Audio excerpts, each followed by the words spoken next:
আসসালামু আলাইকুম। আজকে আমি দুধ বুন্দিয়া বানিয়ে দেখাবো। এই দুধ বুন্দিয়া দেখতে যেমন লোভনীয়, খেতে তার চেয়ে বেশি টেস্টি হবে। খুবই সহজভাবে বানিয়ে দেখাবো।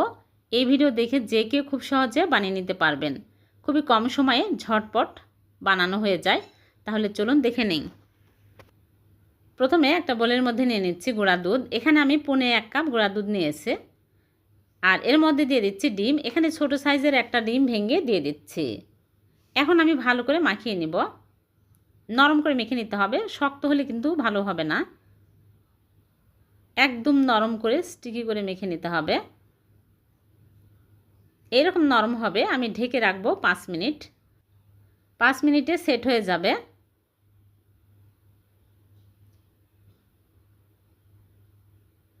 এখন ঢেকে রেখে দিচ্ছি। ফিরে আসলাম 5 মিনিট পর।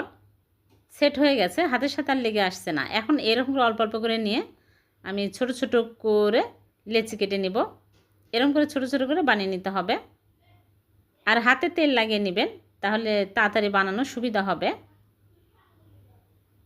আপনারা চাইলে কারো হেল্প নিতে পারেন, তাহলে তাড়াতাড়ি হয়ে যাবে।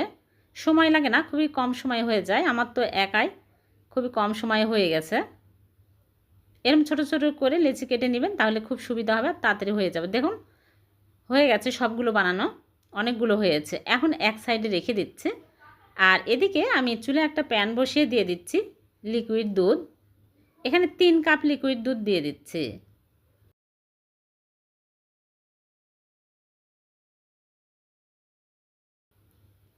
আর গুঁড়া দুধ দিয়ে দিচ্ছি 3 টেবিল চামচ। গুঁড়া দুধ দিলে মালাইটা ঘন হবে, খেতেও ভালো লাগবে। 2টা এলাচ দিয়ে আমি বলক তুলে নিব। আপনারা যদি চিনি দেন, তাহলে এই বলকের মধ্যে চিনি দিয়ে দিবেন ½ কাপ। এখন আমি দিয়ে দিচ্ছি বুন্দিয়া। সবগুলো দিয়ে আমি ঢেকে জাল করব 15 মিনিট। আর মাঝে মাঝে ঢাকনা খুলে বাতাস বের করে দিতে হবে। এরকম করে আমি 15 মিনিট জাল করে নিব। আলতু করে নেড়েচেড়ে দিব। এই বুন্দিয়াগুলো ভাঙবেও না, গলেও যাবে না, চুপসেও যাবে না, কিছুই হবে না। এখন আমি ঢাকনা খুলে দিয়ে দিচ্ছি কনডেন্স মিল্ক। এখানে পরিমাণ মতো দিতে হবে। আমি 3 টেবিল চামচ দিয়ে দিলাম। যে যার স্বাদ অনুযায়ী অ্যাড করে নেবেন। এখন আমি নেড়েচেড়ে আবারও ঢেকে রাখবো 2 মিনিট। মোট আমি 15 মিনিট জাল করে নিয়েছি, আর হয়েও গেছে। মালাইটা একদম ঘন হয়ে আসছে। এইরকম ঘন হতে হবে। ঠান্ডার পরে আরও ঘন হয়ে যাবে। ঘন হলে বেশি টেস্টি হবে খেতে। এখন চুলা থেকে নামিয়ে রেখে দিব। এই গরম অবস্থায় খাওয়া যাবে, কিন্তু ঠান্ডা হলে বেশি টেস্টি হবে। 2 ঘন্টা পর আমি পরিবেশন করে আপনাদেরকে দেখাবো।